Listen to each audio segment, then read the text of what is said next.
स्वागत करणं, त्याला खाऊ माकू घालणं हा प्रत्येक मनुष्याच्या गृहागृहात चालणारा दुसरा यज्ञ. तिसरा यज्ञ म्हणजे भूत यज्ञ. अरे ज्यावेळी आपल्या गृहातील कोणी वयस्कर मनुष्य ज्यावेळी स्वर्गवासी होतात त्यावेळी त्याची तर्पण करायची असतात, त्याला पिंडदान करायचं असतं. हा यज्ञ म्हणजे चौथा यज्ञ. आणि पाचवा यज्ञ तो म्हणजे ब्रह्मयज्ञ. अरे बालपणापासून ज्या गुरुची सेवा केली आहे त्या गुरुच्या सेवेतून उतराई होण्यासाठी गुरुला गुरुदक्षिणा म्हणून दिली जाते आणि तो यज्ञ ब्रह्मयज्ञ म्हणून गणला जातो. मग मला सांगा, हा अश्वमेध यज्ञ करताना हे चार यज्ञ नजरेसमोर न आणता अश्वमेधाला तुम्ही हात घातलात, फार मोठी तुम्ही घोर चूक केली आहे.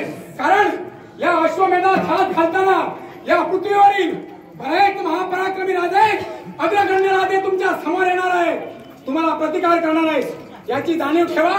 चालते भाई इथून. राजा मोहम्मदराव क्यों ज्या उद्देशाने पांडवांनी अश्वमेध आरंभिलाय, एक छत्र भारताचे भारतेश्वर एक विचाराने वागण्यासाठी किंवा धर्म नियम आहे आणि त्या धर्म नियमाला अनुसरून केवळ व्यासांच्या मार्गदर्शनानुसरून आम्ही आमच्या जीवनात जो यज्ञ याग करतोय ते एक छत्र नगरी प्रस्थापित करण्यासाठी. तेव्हा तुम्ही या धर्म करण्यासाठी हातभार लावावा. नपेक्षा ज्या गोष्टीला तुम्ही चालना दिला, मग आज युद्ध करा किंवा त्या युद्धात आम्ही तुम्हाला नक्की जिंकू.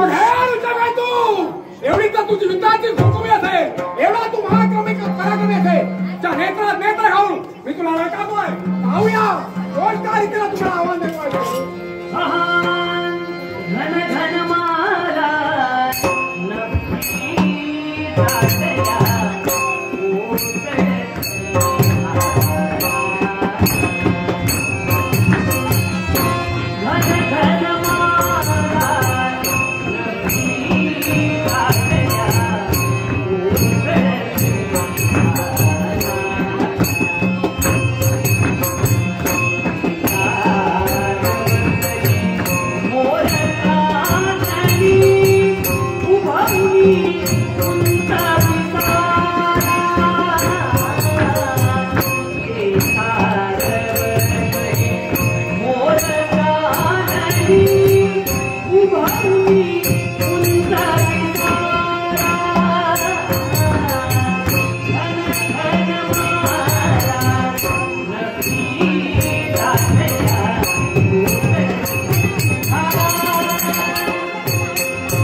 मानवांचं युद्ध म्हणजे स्वर्गात देवतांचं मनोरंजन होय. दोन योद्धे जवळ आले म्हणून स्वर्गात देवदेवतांची दाटी झाली आणि सैन्य कसं आसुसले दोन रथी महारथींचं युद्ध पाहण्यासाठी. देवा तुझा रथ मी सारथ्य कर्म करून त्या महावीराच्या समोर नेतोय, ये माझ्या बरोबर.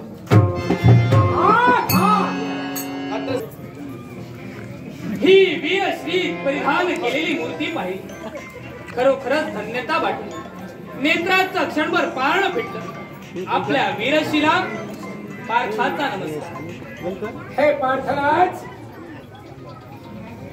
कमरेपर्यंत ज्याचे हात लांब आहेत असा विश्वातील सव्या सचिवीर आमच्या समोर उभा आहे. अर्थात आम्ही तुम्हाला धन्यवाद देतोय तुमच्या पराक्रमाला आणि आजपर्यंत तुम्ही तेज बहाल करून या विश्वाला विजय मिळवून दिलाय त्याला आम्ही प्रणाम करतो. समाधान वाटलं. दोन्ही वीर समोरी उभे राहिले. पण प्रत्येकाची योग्यता जाणून प्रत्येकाने प्रत्येकाच्या वीरश्रीला नमस्कार केला. खरोखरच धन्यता वाटली. हे पार्थराज, तुमच्या सामकरणावरून आम्ही बंधन केलंय. याचं पहिलं कारण काय असेल तर त्या पत्रिकेत तुम्ही उल्लेख केलाय की जो कोणी वीर असेल त्याने अश्वाचं बंधन करावं, नपेक्षा दाती त्राण घेऊन कारभार खंडणीच्या पांडवांना शरण यावं. मग सांगा, तुमचा अश्वामी बंधन केला याच्यात आमचं काही चुकलं का? मुळीच नाही राजे. अश्वमेध यज्ञाचा अश्व तुम्ही बंधन केला यात तुमचं काहीही चुकलं नाही. पण अश्वमेध यज्ञ हा आम्हीच प्रथमता करतोय अशातला काही भाग नव्हे. या अगोदर सुद्धा बरेच अश्वमेध यज्ञ झाले आणि त्या अश्वमेध यज्ञात पत्रिकेचा मजकूर हाच होता. आणि जसा पहिल्यांदा पत्रिकेचा मजकूर लिहिला गेला त्याचप्रमाणे तसाच पुढे पुढे तो रीतिरिवाज चालत गेला. आता फक्त कर्ता बदलला, क्रियापद आणि कर्म तेच राहिलं. यात आमचा दोष. हे पांडवीर हो, आजपर्यंत मागच्या परंपरा ज्या रीतीने चालत आल्या, आजपर्यंत ज्या ज्या या भूतलावरच्या राजाने यत्न केले त्या राजांनी ज्या ज्या रीतीनं पत्रिकेचं रेखाटन केलं होतं त्या रीतीनं त्यांचा पायंडा तसाच मानून तुम्ही पत्रिकेचं रेखाटन केलंय. निश्चित. म्हणजे याचा अर्थ असा निघतोय की पूर्वीची जी परंपरा सुरू आहे ती परंपरा तुम्ही याच्या पुढे चालू ठेवणार आहात. राजे, गोपाल कृष्णाच्या आशीर्वादानं आणि व्यासांच्या मार्गदर्शनानंच हा अश्वमेध यज्ञ आम्ही चालू केलेला आहे. हे पार्थराज, माझ्या म्हणण्याचा उद्देश एकच आहे. नहुष पुत्र ययाती यानं 100 अश्वमेध यज्ञ केले. त्यापूर्वीचे काही राजे अक्षरशः पाण्यावरून योग बलानं चालत होते. राजकर्ता राजा शशबिंदू, हा राजा शशबिंदू जगविख्यात होता. त्या राजकर्त्यानं अश्वमेध यज्ञ केला. परंपरा जर तुम्हाला तशीच पुढे चालवायची असेल, त्या सुद्धा राजानं त्या पत्रिकेत तसाच उल्लेख केला होता. पण राजे, त्या राजकर्ता राजा शशबिंदूनं यज्ञात ज्यावेळी दक्षिणा देण्याची वेळ आली त्यावेळी एका ब्राह्मणानं त्यांच्याकडे पुत्र मागितला. पुत्र दान का केलं? हे पांडवीर, मला सांगा, तुम्ही 5 पांडव फक्त महाभारत युद्धात फक्त 10 जिवंत राहिले. मग समजा हा अश्वमेध यज्ञ झाल्याच्या नंतर एखादा ब्राह्मणानं तुमचा पुत्र म्हणून दान मागितलं तर काय देणार तुम्ही? राजे, प्राप्त परिस्थितीनुसार त्यावेळी जी स्थिती आणि जे अनुकूल असेल देवाच्या आज्ञेनं देव ज्याप्रमाणे सांगेल त्याप्रमाणे आम्ही वागू. पार्थराज, तुझं उत्तर योग्य आहे. पण सगळेजण तुम्ही फक्त देवाची कास धरून चालत आहात. देव जसं सांगेल तसं तुम्ही वागत आहात. कारण आता पांडवांकडे या यज्ञ संपल्याच्या नंतर एका ब्राह्मणानं दान म्हणून जर एखादा पुत्र मागितला, तुमच्याकडे देण्यासारखं काही नाही. एकच तुमच्या कुलाचा वंशज या भूतलावर जिवंत आहे आणि तो जर तुमचा वंश चालावा, कुरुकुल चालावा, तर त्याला जिवंत तुम्हाला ठेवावंच लागेल. आणि म्हणूनच ऐका, काय ते यावेळी हो सांगा म्हणतोय, म्हणजे हा अश्वमेध यज्ञ एक ब्राह्मण जर तुमच्या बरोबर रुष्ट झाला तर हा अश्वमेध यज्ञ त्यावेळी थांबणार आहे. तो जर मी आता थांबवला तर याच्यात माझं काय चुकलं? राजे, तुम्ही म्हणता की आमच्या वंशांचा वंशांकुर एकच उरलाय आणि त्याला आम्हाला जिवंत ठेवायचंय. जशी तुमची इच्छा आहे तशी आमची सुद्धा इच्छा आहे. आणि म्हणूनच या अश्वमेध यज्ञात पांडवांच्या धर्मकार्यात तुम्ही सामील व्हा, म्हणजे युद्ध करण्याचा प्रश्न उरणार नाही. जरूर. हे पार्थराज, तुमच्या यज्ञ कार्यात आम्ही जरूर सामील झालो असतो. पण एक लक्षात ठेवा, तुमच्या या करण्यानं, तुमच्या या करणीनं ज्या ज्या राज्यात याच्या पुढे अश्व जाईल, प्रत्येकाच्या राज्यात वीरपत्नी असतील. पती पत्नी हे नातं अबाधित ठेवण्यासाठी एखादा वीर राज्य वाचवण्यासाठी या युद्धात सहभागी होणार आहे. त्या युद्धात त्याला वीरगती प्राप्त होणार आहे. सांगा सांगा त्याच्या पत्नीला काय करावं? सांगा पार्थराज, त्याची कोवळी लहान लहान अर्भक टाहो पडून तुमच्या नावानं लढतील नाही का? राजे हो हीच वेळ कदाचित भविष्यात तुमच्यावर सुद्धा येईल. भविष्यात तुम्हाला देखील तुमच्या जीवनी अश्वमेध करावा लागेल आणि यदा कदाचित जर का अश्वमेध यज्ञ तुम्ही आचरणात आणला आणि तुमचा याज्ञिक अश्व जर का पांडवांनी बंदिवान केला सोडविण्यासाठी तुम्ही येणार नाही का? हे पार्थराज, अश्वमेध यज्ञ करण्याशिवाय अनेक पर्यायी मार्ग आहेत. त्या पर्यायी मार्गाचा अवलंब करून आम्ही यज्ञ साकार करू. पण हे पार्थराज, तुम्हाला शेवटचं सांगतोय. काय ते? ऋग्वेद, यजुर्वेद, सामवेद आणि अथर्ववेद या यजुर्वेदात धर्माचं महत्व सांगितलेलं आहे. या यजुर्वेदात यज्ञाचं महत्व सांगितलेलं आहे. मग त्या यजुर्वेदात असंही म्हटलंय की ज्याप्रमाणे अश्वमेध यज्ञ श्रेष्ठ आहे तेवढाच मनुष्यवध यज्ञही श्रेष्ठ आहे. मग मला सांगा, त्या मनुष्यवधाला शास्त्रानं संमती दिली आहे. मग तुम्ही अश्वमेध यज्ञ करण्यापेक्षा मनुष्यवधाचा यज्ञ करण्यासाठी तुम्ही यावेळी का पुढे आला नाही? राजे निश्चितच हे दोन्ही पर्याय होते आणि त्या पर्यायातून कोणता पर्याय निवडावा हा ज्याच्या त्याच्या मनाचा प्रश्न होता. देवाच्या आज्ञेनुसार आणि व्यासांच्या मार्गदर्शनानुसार त्यांच्या आज्ञेनुसार आम्ही अश्वमेध यज्ञ निवडला. आमचं काय चुकलं? पार्थराज, यावेळी व्यासांच्या आज्ञेनं तुम्ही अश्वमेध यज्ञ करण्यासाठी पुढे सरकार आहोत हे लक्षात ठेवा. आमच्यासारखे वीर तुमच्या समोर उभे आहे आणि आमचा धिक्कार आहे आणि मला तुमचा मानवाचा धिक्कार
सांगितले.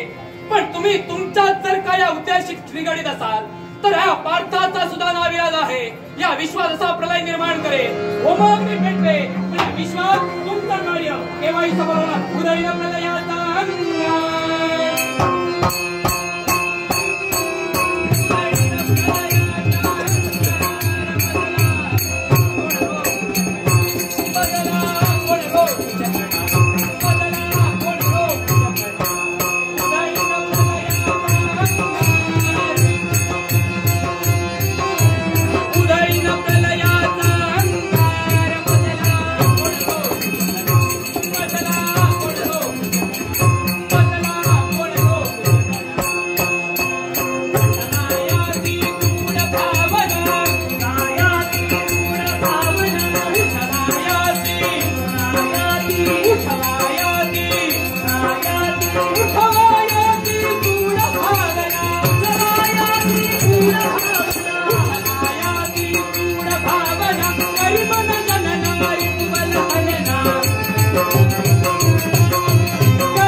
अंतरीचे हवे जसे दुई फूल भाव अंतरीचे हवे भाव अंतरीचे हवे भाव अंतरीचे हवे जसे दुई फूल स्वतःच्याच अंदाजे स्वतःच्याच अंदाजे स्वतःलाच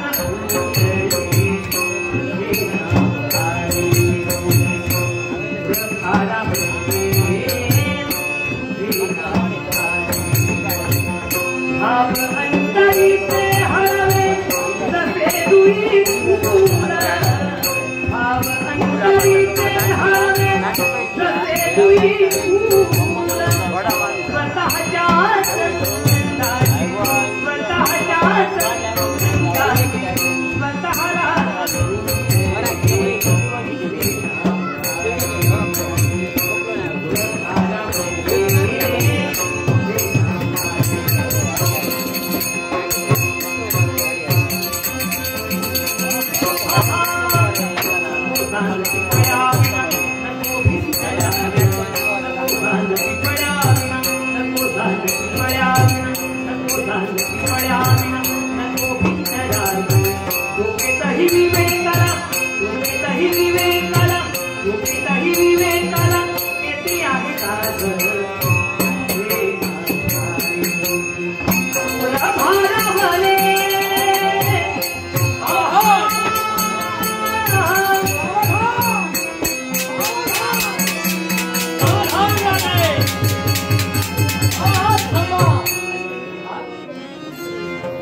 धन्य धन्य तुझे माता, हे जगत माऊली, धन्य धन्य तुझे पिता, धन्य तुझी प्रजा, धन्य तुझी वारिया. प्रणाम हा प्रणाम.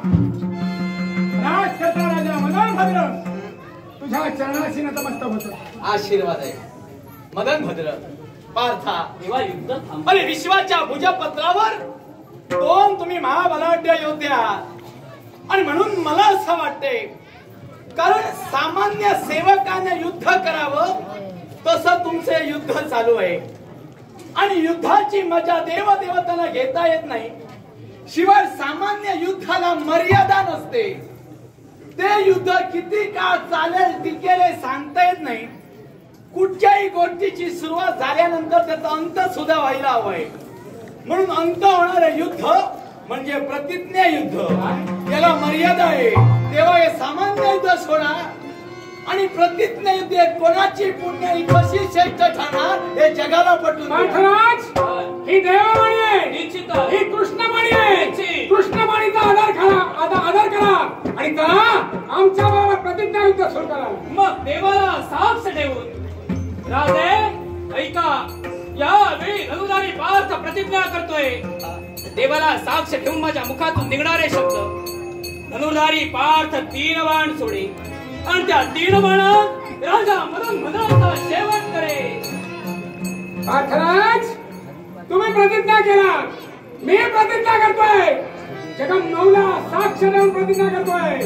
तू चालवलेले 3 बाण माझ्या सामर्थ्यानं मी तोडेल आणि ते 3 बाण जर मी तोडले तर तू पराभूत झालास. हे लक्षात ठेव. आणि जर नाही तोडले तर मी पराभूत झालो. पण तू जर पराभूत झालास माझा विजय झाला आणि 3 बाणानंतर माझं शस्त्र मी खाली ठेवेन, पुन्हा उतरणार नाही. देवा देवा तुझ्या आशीर्वादानं 3 बाण जर तुझे तोडिले तर निशस्त्र होणार आहे. शस्त्र भूमीवर ठेवणार असं कदाचित त्याचं प्रमाणही असू शकते. देवा हा म्हणजे माझ्या प्रतिज्ञेला प्रमाण वय. मग मी देखील माझ्या प्रतिज्ञेला प्रमाण ठेवतोय. 3 बाणात जर का राजा मदनभद्राचा शिराच्छेद मी केला नसेल तर हा धनुधारी पार्थ तेव्हा तुझ्या साक्षीनं अग्निकुंड करेल. ती वेळ देणार नाही. युद्धाला ललकारी द्या. सुरुवात करा. चाल पार्थराज, पहिला बाण आणि या पहिल्या बाणावर माझा देव आणि माझ्या देवाच्या जीवनातील 6वा अवतार म्हणजे परशुराम अवतार, या अवताराची पुण्याई ठेवून राजा मदनभद्र सावरा धनुधारी पार्थ तृतीय पांडव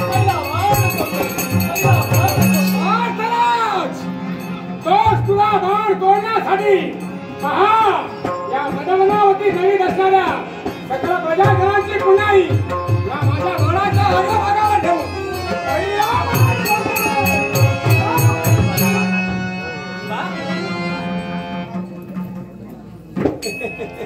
देवा, अरे राजा मदन भद्रानं फक्त प्रजाजनांची पुण्याई ठेवली, मी तर देवा तुझ्या 6व्या अवतारांची पुण्याई ठेवली, मग अपयश का देवा? तुझा बाण तार दिशी तुटला गेला, अपयश पहिला बाण ठरला.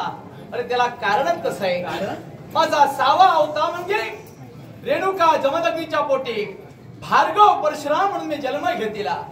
पण त्या 6व्या अवतारात माझ्या हातून सुद्धा पापाचरण झालं. पापाचरण? स्त्री हत्या आणि मातृहत्या. माझी आई रेणुका ही माता, त्या मातेचा घात आणि स्त्री हत्या घडल्या कारणामुळं ते पाप माझ्या माती होतं. म्हणून तुझा बाण अयशस्वी ठरला. चला तुझा दुसरा बाण. मग घ्यावी. काय सामर्थ्य आहे ते? 6व्या अवतारात देवाकडून पाप घडलं, पण माझ्या देवाच्या जीवनातील 7वा अवतार म्हणजे प्रभू रामचंद्र. एक पत्नी, एक वचनी, एक वाणी, ज्याला जीवनात कोणतेही पाप केलं नाही. मग माझ्या देवाच्या 7व्या अवताराची पुण्याई बाणाच्या अग्रभागी ठेवून मन भद्र 6वा हा धनुधारी भावाचा आता दुसरा बाण. माझा वेळ घेण्यासाठी तुझा बाण आकाश मार्गाने माझ्याकडे जातोय आणि त्या बाणाला प्रतिकार करण्यासाठी पहा, माझी प्राणेश्वरी अर्थात माझी अर्धांगिनी की माझी मंजिरी, त्या मंजिरीच्या सात्विकतेची पुण्याई माझ्या बाणाच्या अग्रभागात ठेवून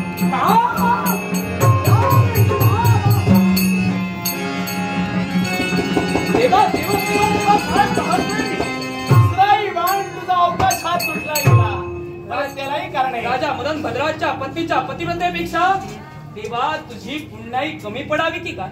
ऐक पार्था, 7वा अवतार दशरथ कौशल्याच्या पोटी कुसवा धन्य करण्यासाठी अयोध्येच्या पुण्यभूमीत मी जन्माला आलो. पण एक वतीने एक बाणी मर्यादा पुरुषोत्तम मी होतो. एक पत्नी असताना सुद्धा माझी भक्ती तिच्या इष्टेच्या पूर्ततेसाठी पाताळात मी सती चंद्रसेनेच्या महाली गेलो आणि तेच पाप माझ्या आडवा आलं. म्हणून दुसरा बाण तुझा अपयशी ठरला गेला. देवा, 2 बाण निधड्या छातीनं पार्थानं सोडले. हा, तिसरा बाण सोडताना देवा आता मला जरा भीती वाटू लागली. देवा, काय ते? तिसरा बाण सोडू ना. युद्ध म्हटल्यानंतर जय आणि पराजय ठरलेला आहे. संकट येतात, संकट जातात. प्रत्येक संकटाला धैर्यानं, कटाक्षानं, दातिवंतनं जो सामोरी जातो तो वीर म्हणून गणला जातो. माझा तिसरा बाण हा गोपाल कृष्ण देव 8व्या अवतारी.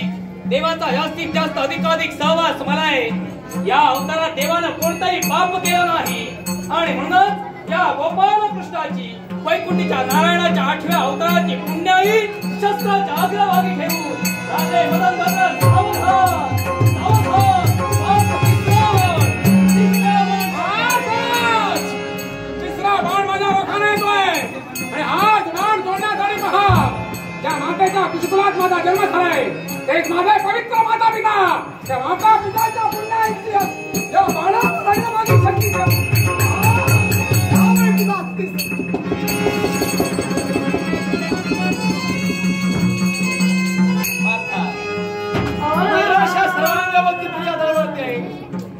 आठव्या अवताराची कृष्ण पुण्याई बाणाच्या अग्रस्थानी ठेवून बाण सोडलास. पण पार्था, अरे 8व्या अवतारात तर माझ्या हातून बालपणापासून पाप घडली. अगासूर, बगासूर, धेनुका मावशी, पुतणा मावशी, स्वतःचा रक्ताचा नातं कंस मामा यांना मी जीवे बालपणी ठार मारिलं. त्यांचं पापी रक्ताचं सिंचन माझ्यावर झालंय. तेव्हा ते पाप कृष्णाच्या माथे.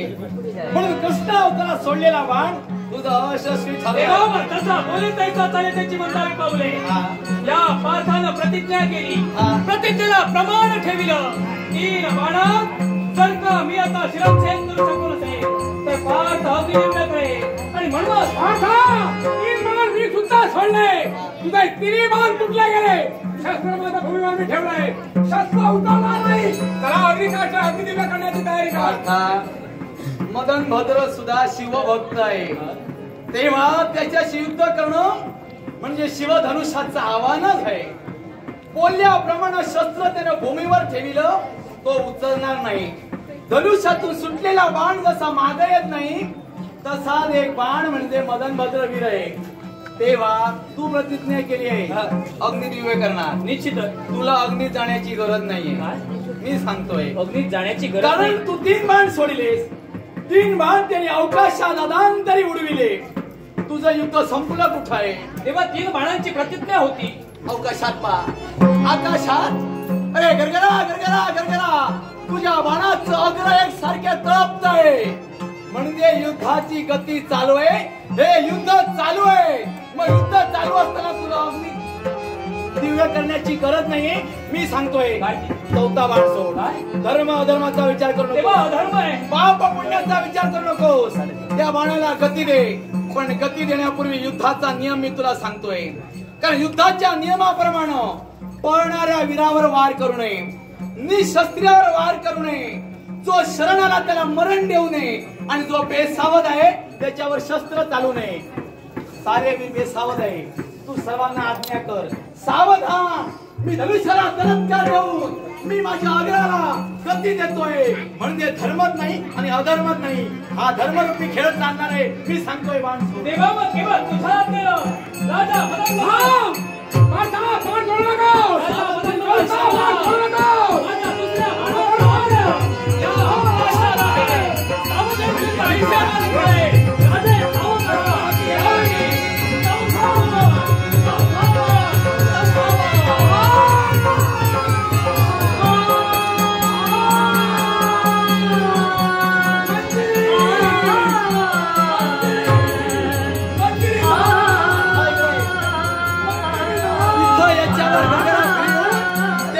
सावधान पडलंय.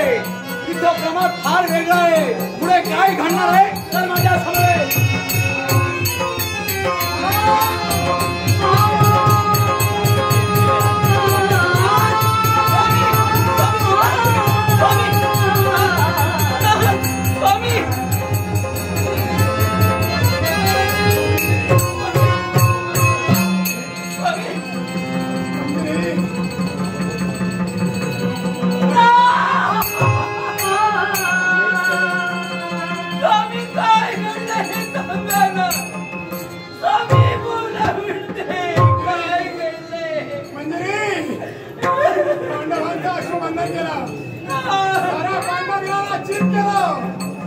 शेवटचा प्रतिज्ञा युद्ध सुरू असताना 3 बाण पाठाने सोडले.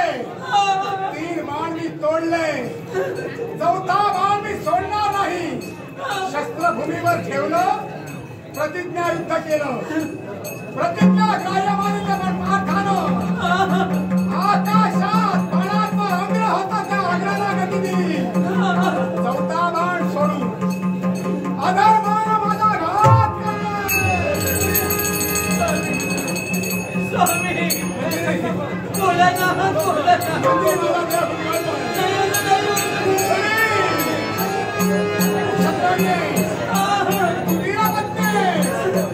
पांडवांचा आश्रय येऊ नका.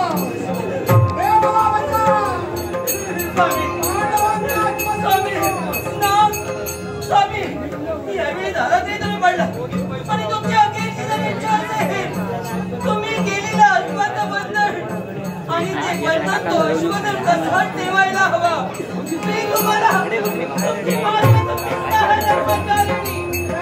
जागी तुम्हाला बंधन केले. अंगात रक्ताचा थेंब येईपर्यंत संघर्ष करी. हा अश्व पांडवांच्या हाती लागू नाही गेला.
ना मायातेच कारण माझं कुंकू गेलं माझं सौभाग्य हरप शेवटचे दुःखाश्रू या दुःखाश्रूंचा अभिषेक तुमच्या कायेवर मी केला पण नाही अशीच मी रडत राहणार आहे का आणि मी जर अशीच रडत राहिले तर स्वामी अखेरच्या क्षणी जो मी तुम्हाला शब्द दिला जे मी तुम्हाला वचन दिलं नाही आता नाही रडणार मी नाट्यरसिक मस्तकाला भिडते पांडवांनी कपटांनी जर माझ्या पतीचा घात केला असेल तर यावेळी एकच करणार आहे अश्वबंधन माझ्या पतीला केलंय कुणी येऊ नये विनंती माझी